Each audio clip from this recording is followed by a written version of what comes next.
Aviso prévio. Você sabe quando o empregado tem direito ao aviso prévio? Sabe calcular o prazo, quantos dias será esse período de aviso prévio? E quando o empregado, quem dá o aviso prévio ao seu empregador, o que acontece? E o que pode acontecer durante o aviso prévio? Falta grave, dispensa por justa causa, aquisição de estabilidades? Essas e outras questões eu respondo nesse vídeo, cujo tema já foi assunto nada menos do que 18 vezes no exame de ordem da OAB. Vem comigo! O aviso prévio nada mais é do que um aviso prévio, ou seja, a parte que quer colocar fim ao contrato de trabalho comunica à outra parte da sua intenção. E essa parte que está comunicando a sua intenção de extinguir o contrato fica obrigada a conceder um aviso prévio à parte que está recebendo essa comunicação. É o caso, por exemplo, do pedido de demissão. Quando o empregado pede demissão, ele fica obrigado a conceder o aviso prévio para o empregador. Pensa, por exemplo, no empregado que foi treinado pela empresa para operar uma máquina, que a operação ela é muito específica, não é qualquer um que consegue operar aquela máquina. Quando esse empregado pede demissão, a empresa precisa de um tempo para treinar um outro empregado para operar aquela máquina. Imagina que só aquele empregado opera aquela máquina e a atividade da empresa precisa da operação daquela máquina. Se o empregado comunica a sua intenção de rescindir o contrato de trabalho, de resiliar o contrato de trabalho e sai no dia seguinte, a empresa para. Então o empregador precisa de um prazo de 30 dias para treinar um outro empregado para exercer a função do empregado que pede demissão. A mesma coisa acontece quando o empregado é dispensado sem justa causa. O empregado, nesse caso, é que precisa de um tempo para se reorganizar, para conseguir um novo emprego, uma nova colocação no mercado. E aí, nesse caso, é o empregador que concede o aviso prévio ao empregado. E a Constituição já traz esse direito do aviso prévio de no mínimo 30 dias, desde 88. Percebam que pela Constituição, o período mínimo do aviso prévio era de 30 dias. E assim permaneceu, só que a Constituição diz mínimo e não 30 dias. Só que permaneceu de 30 dias durante anos e somente em 2011, após até um mandado de injunção julgado pelo STF falando assim, Congresso, tem que elaborar uma lei. Se você não elaborar uma lei, nós aqui do STF vamos elaborar uma modalidade de aviso prévio proporcional. Aí o Congresso criou vergonha na cara e promulgou a lei do aviso prévio proporcional em 2011, em outubro de 2011. O mandado de injunção foi julgado pelo STF em julho de 2011 e a lei ela é de outubro de 2011. Então percebam o tempo que o legislador ficou inerte, somente com um acordo do STF que ele rapidinho ali já fez a lei do aviso prévio proporcional. De acordo com essa lei do aviso prévio proporcional, ele vai ser proporcional a quê? Ao tempo de serviço na empresa. Quanto mais tempo o empregado trabalha na empresa, maior vai ser o seu aviso prévio, maior o tempo do aviso prévio. Então, o empregado que tem até um ano, ele tem um mínimo 30 dias. Completou um ano, a cada ano completado, ele ganha mais 3 dias no aviso prévio. Então, de acordo com a lei 12.506 de 2011, a cada ano completado, o empregado ganha mais 3 dias no seu aviso prévio. Pensa que é como se fosse um presente de aniversário. Ele completou um ano, o presente de aniversário dele vai ser 3 dias a mais no aviso prévio. Completou 2 anos, ganha mais 3 dias. E a cada ano completado, ele ganha 3 dias até o teto de 60 dias, somados, 20 anos na empresa, totalizando 60 dias, mais os 30 dias iniciais, ele vai ter um total de 90%. Então, primeira dica, se vier uma questão na sua prova cujo o prazo do aviso prévio é inferior a 30 dias, você descarta. Se vier uma questão trazendo como opção um prazo maior do que 90 dias de aviso prévio, você também descarta, porque o limite de aviso prévio é 90 dias. A partir de 20 anos na empresa, ele pode trabalhar quantos anos forem. Ele não vai somar mais 3 dias, isso é o que dispõe a lei. Então, se vier questão com mais de 90 dias de aviso prévio, você já descarta. E um segredinho, a FGV sempre coloca uma opção com mais de 90 dias. Então, você já descarta também e aumenta a sua possibilidade de acerto, caso você não saiba a resposta, mas isso é muito fácil. Gente, um exemplo. O empregado trabalhou, foi dispensado com 9 meses de contrato de trabalho. De quanto é o aviso prévio dele? 30 dias, certo? Não completou um ano, 30 dias. 11 meses e 27 dias. 30 dias. Foi dispensado com um ano completo.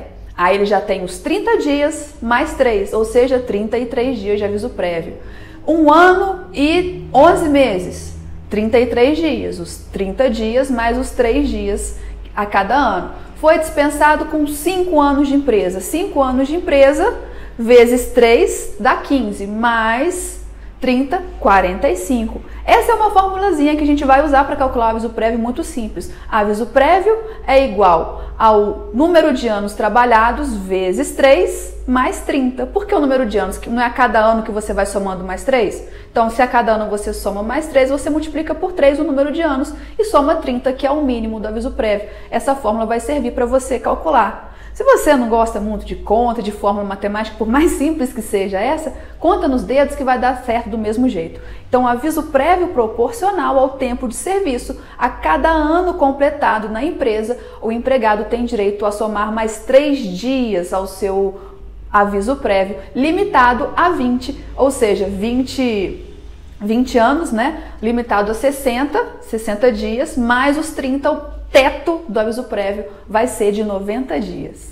Mas e no caso do pedido de demissão, também é proporcional ao aviso prévio? O empregado que trabalhou 10 anos numa empresa, ele fica obrigado a cumprir o aviso prévio proporcional ao tempo? Então, se ele trabalhou 10 anos, 10 vezes 3, 30, mais 30, 60 dias. Então, o empregado que pede demissão e que trabalhou 10 anos na empresa, ele fica obrigado a cumprir 60 dias de aviso prévio? Não, é só quando ele é dispensado sem justa causa. Quando ele pede demissão, ele vai sempre cumprir 30 dias de aviso prévio e não os 60 dias, por mais que exista divergência doutrinária, o entendimento que prevalece é esse.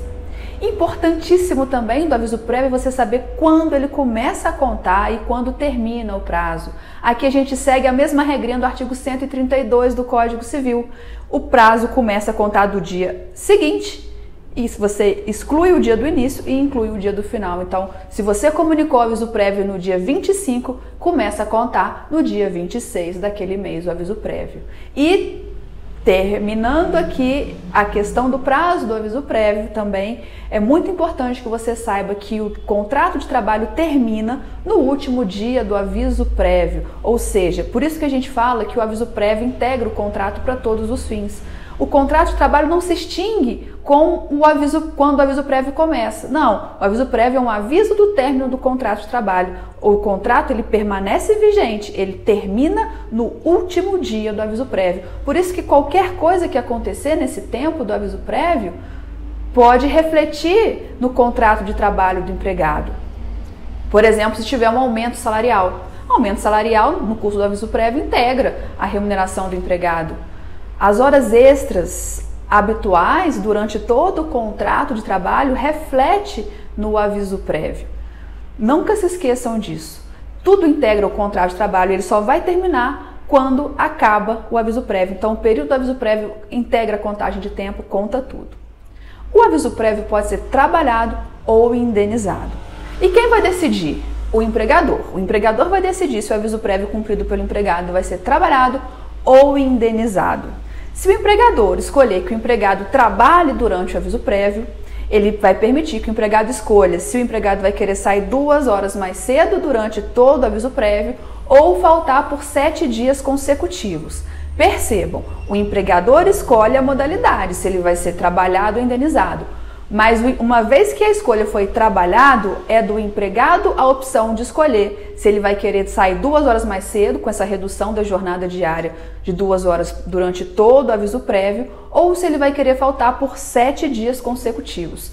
Seja qual for a opção do empregado, não é permitido que o empregador exija a prestação integral do serviço sem a redução de jornada e compense pagando horas extras a esse empregado, seja pelos 7 dias ou seja pela redução diária de 2 horas. Isso porque a intenção do legislador, quando criou essa opção para o empregado, foi permitir que nessa redução de jornada o empregado pudesse procurar um novo emprego. Então, aviso prévio trabalhado, opção do empregador, e o empregado escolhe se ele vai ter a redução de 2 horas ou se ele vai escolher faltar por 7 dias consecutivos. A outra opção do empregador é indenizar o aviso prévio. Imagina, por exemplo, que o empregador tem receio de que esse empregado, durante o aviso prévio, estrague algum equipamento, faça alguma coisa que prejudique o andamento das atividades, trabalhe de má vontade. Então ele fala assim, não, eu vou te indenizar porque eu não quero você mais aqui na empresa, você pode me causar um prejuízo. E o empregador decide indenizar o empregado. Ele pode? Pode.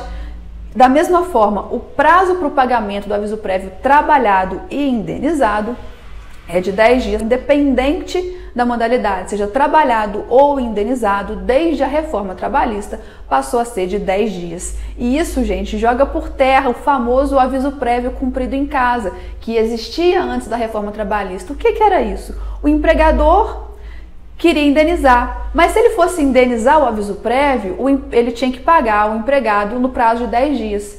Quando o aviso prévio era trabalhado, ele pagava no final do contrato de trabalho.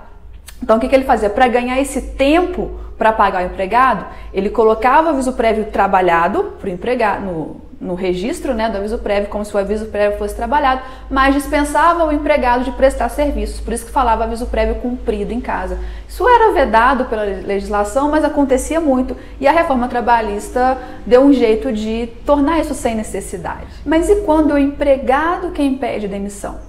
Aí muda um pouquinho, porque o aviso prévio passa a ser direito do empregador e não do empregado. Ou seja, durante o aviso prévio trabalhado, o empregado vai ter que trabalhar, não há a redução de jornada de 2 horas ou de 7 dias corridos, então ele vai ter que trabalhar a jornada integral. Mas e se o empregado não quer cumprir o aviso prévio? Ele pegou raiva do empregador, por isso ele pediu demissão, ele não quer nunca mais pisar na empresa. Ele é obrigado? Não, ele não é obrigado. Mas isso dá o direito do empregador de descontar a remuneração correspondente ao período do aviso prévio das verbas rescisórias, ou seja, quando for pagar as verbas rescisórias a esse empregado, o empregador pode descontar o valor de uma remuneração, caso o empregado se recuse a cumprir o aviso prévio. Então pensem dessa forma, a pessoa que pede demissão, ela está dando o direito do aviso prévio para o empregador. Se a pessoa está sendo demitida, o direito do aviso prévio é dela. Quem coloca término ao contrato de trabalho concede o direito do aviso prévio à outra parte. Outro tema importantíssimo sobre o aviso prévio, que já foi questão de prova algumas vezes, é em relação à irrenunciabilidade do aviso prévio. O aviso prévio é irrenunciável, o empregado não pode renunciar ao aviso prévio mesmo que ele queira, mesmo que ele dispense o empregador de cumprir, de adimplir as obrigações do aviso prévio, o empregador não se exime de pagar, de indenizar o período do aviso prévio. Ele é irrenunciável, exceto no caso de um empregado conseguir um novo emprego. Se o empregado conseguir um novo emprego, ele pode sim ser dispensado do aviso prévio. Está lá na súmula 276 do TST, a única hipótese que o aviso prévio ele não é irrenunciável, quando o empregado consegue um novo emprego. Outra questão também muito importante sobre o aviso prévio é o direito de reconsideração. O empregador que dispensou o empregado, ele pode voltar atrás quando o empregado está cumprindo o aviso prévio? Ou o empregado que pediu demissão, ele pode se arrepender e depois pedir para reconsiderar? Pode, depende da outra parte aceitar. Imagine, por exemplo, a empresa que dispensou o empregado porque estava passando por dificuldade financeira. Enquanto o empregado está cumprindo o aviso prévio, a empresa conseguiu um contrato que reequilibrou as contas e, como gostava muito daquele empregado, não quer mais dispensar aquele funcionário. Então ele faz esse pedido de reconsideração expressamente ao empregado.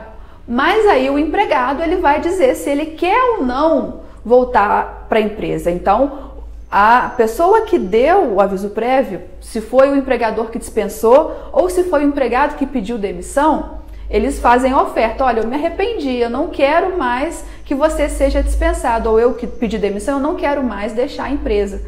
E aí a parte que recebeu o aviso prévio vai dizer se aceita o pedido de reconsideração ou não, se não quer mais. Pode ser que o empregado que trabalhava na empresa e foi dispensado, durante o aviso prévio ele quis ser um empreendedor e quis juntar o dinheiro da sua rescisão e abrir o seu negócio, ele não quer mais trabalhar na empresa. Então ele, não, tudo bem, eu entendo, eu agradeço a sua consideração por mim, mas agora eu quero dar outro rumo para minha vida, eu não quero mais trabalhar na empresa, eu vou abrir meu negócio.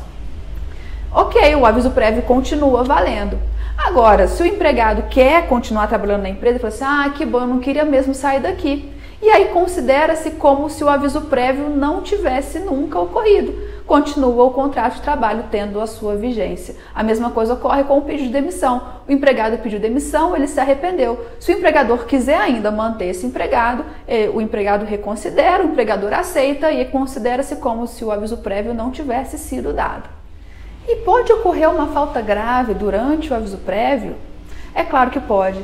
Lembra que eu falei com vocês que o aviso prévio prorroga o contrato de trabalho para todos os fins? Que o contrato de trabalho só termina no último dia do aviso prévio? Então tudo que acontecer durante o aviso prévio vai refletir no contrato de trabalho. Se durante o aviso prévio o empregado foi dispensado sem justa causa, está cumprindo o aviso prévio, e aí ele já triste, revoltado porque perdeu o emprego, está sendo obrigado a trabalhar durante o aviso prévio, no momento de raiva ele agride fisicamente um colega de trabalho. Isso não é um motivo ensejador de justa causa, uma falta grave lá do artigo 482 da CLT. Se você não assistiu às aulas sobre resolução contratual, justa causa, tem o card aqui em cima, vai estar do lado de cá, ou do lado de cá, não sei, assiste, porque lá a gente fala de todas as hipóteses de demissão por justa causa. Se o empregado cometeu uma falta grave do artigo 482, ele perde direito ao resto do aviso prévio e não recebe as parcelas de natureza indenizatória, férias proporcionais, 13º proporcional, a multa de 40% do FGTS, ele perde tudo isso. Ele vai ter direito somente ao saldo de salário e férias vencidas se houver, as mesmas parcelas que ele faria jus se ele fosse dispensado por justa causa, porque ele cometeu uma falta grave, ensejadora da justa causa, ainda que durante o aviso prévio. Uma exceção que se faz é para o abandono de emprego. Abandono de emprego também é uma hipótese ensejadora da justa causa. Mas se o empregado abandona o emprego durante o aviso prévio, ele não perde todas as parcelas de natureza indenizatória, como acontece com as demais faltas graves cometidas. Ele vai apenas perder a remuneração daqueles dias que ele faltou. Isso é uma ressalva expressa, vem lá na súmula 73 do TST. Abandono de emprego, isso é uma pegadinha, hein, gente? Abandono de emprego durante o aviso prévio não enseja justa causa. Ele só vai perder aqueles dias. É muito comum, né, o empregado que ele é dispensado sem justa causa, o empregado pede que ele trabalhe durante o aviso prévio, ou seja, a modalidade é trabalhado, o empregado não quer mais trabalhar. E aí ele resolve faltar. Muito comum. O que o empregador faz? Desconta os dias. Só isso? Só isso. O empregador só pode descontar esses dias do empregado, não pode dispensar por justa causa. A mesma coisa acontece se for o empregador quem cometer a falta grave. Se for o empregador quem cometeu a falta grave durante o aviso prévio, se encerra ali o contrato de trabalho, o empregado tem direito de receber o aviso prévio integral, todas as parcelas de natureza indenizatória e se tiver alguma indenização também a pleitear nesse caso, dependendo da falta grave cometida pelo empregador, o empregado tem direito. Ou seja, falta grave cometida no curso do aviso prévio, ela tem os seus efeitos, seja cometida pelo empregado, seja pelo empregador. Outras coisas que também podem acontecer durante o aviso prévio, uma suspensão do contrato de trabalho. Imagine, por exemplo, que enquanto o empregado está cumprindo o aviso prévio, ele ficou doente, recebendo auxílio-doença. Imagina que ele pegou uma doença que ele teve que ficar afastado durante um mês da empresa. E o período do aviso prévio vai terminar antes desse empregado retornar às suas atividades. O que acontece? Quando o contrato está suspenso, ele não está produzindo efeitos. O contrato não pode ser encerrado durante a suspensão do contrato.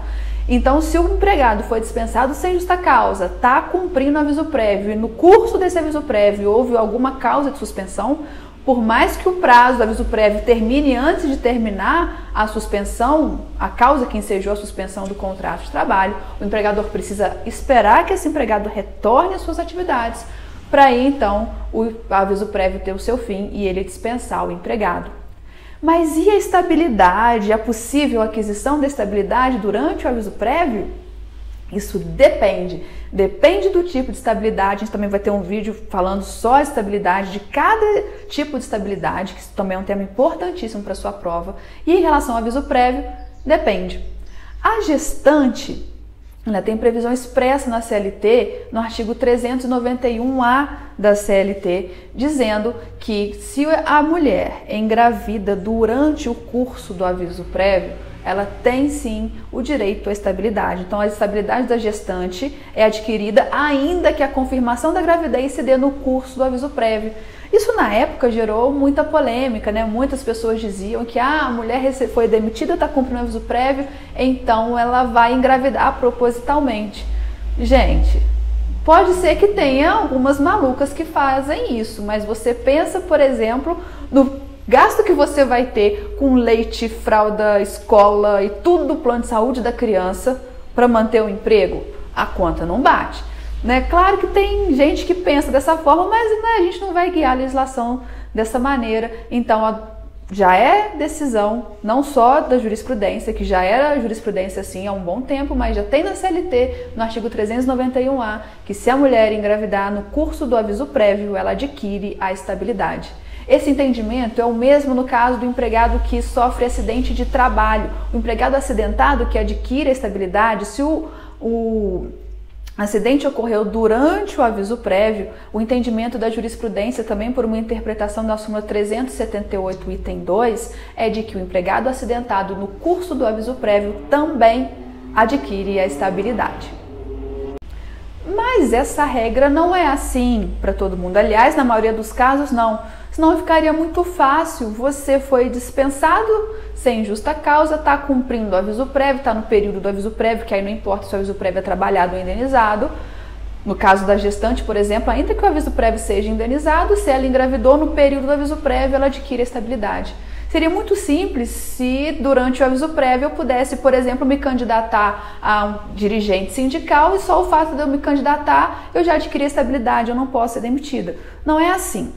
No caso do dirigente sindical existe previsão expressa lá na súmula 369 do TST, dizendo que se o candidato, o empregado, vai se candidatar a dirigente sindical e registrar a candidatura no curso do aviso prévio, ele não adquire a estabilidade. Porque o raciocínio é simples, gente.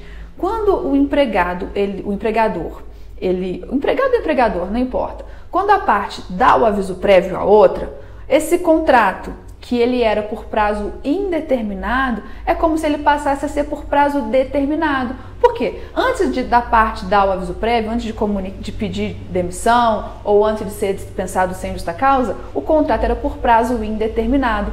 Quando a parte comunica ali a sua intenção de terminar o contrato de trabalho, não vai ter o prazo do aviso prévio e as partes não vão saber previamente qual é o dia que vai se encerrar o contrato de trabalho? Isso não é semelhante com o contrato por prazo determinado?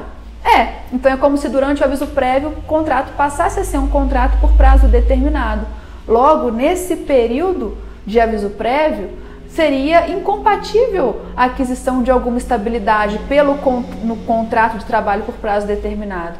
Logo, as demais hipóteses de estabilidade que não sejam estabilidade da gestante e do empregado acidentado não são adquiridas durante o aviso prévio. Então lembrem, gestante e acidentado adquire estabilidade durante o aviso prévio. As demais hipóteses de estabilidade, mesmo que não haja previsão legal desses empregados, membro da CIPA, dirigente sindical e entre outras estabilidades, não são adquiridas durante o aviso prévio.